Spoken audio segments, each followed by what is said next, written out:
新聞一開始來看這條，又果是佇咧急診室拍護理人員的社會案件咯。這個26歲查某人呢，陪朋友去到高雄的大同病院急診，伊本人是無掛號，竟然要求這護理師順線替伊處理空罪。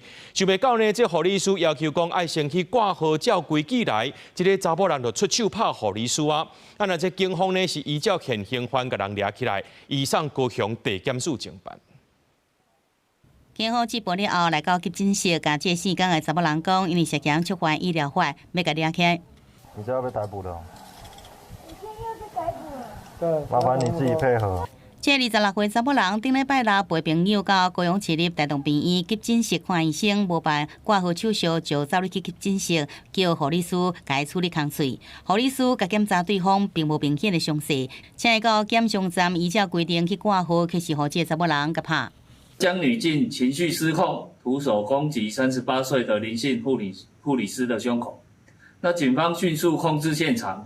大同病院佇事件發生的時陣，是進行院內醫療部的應變機制，並且通報予相關單位。當日經過評估，身體無要緊，病院也真關心追蹤當人的身心狀況，也保留這相關法律的追訴權。專案建立司法的程序，會配合司法調查。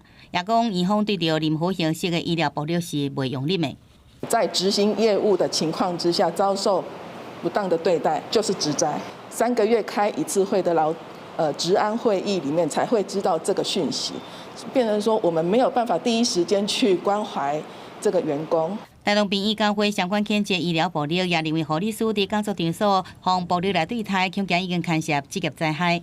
可以理解病人身體病痛、情緒什麼比較不穩，對，但還是就是動手打還是比較多。警方講，這查某人是現行犯，該抓起了後，依照涉嫌違反醫療法罪嫌，移送高雄地檢署偵辦，也提醒民眾，若對執行業務的醫術人員強暴也是脅迫對待，相當面臨3年以下有期徒刑，拘役也是併科30萬塊，可能也閣面臨行政罰款。記者綜合報道。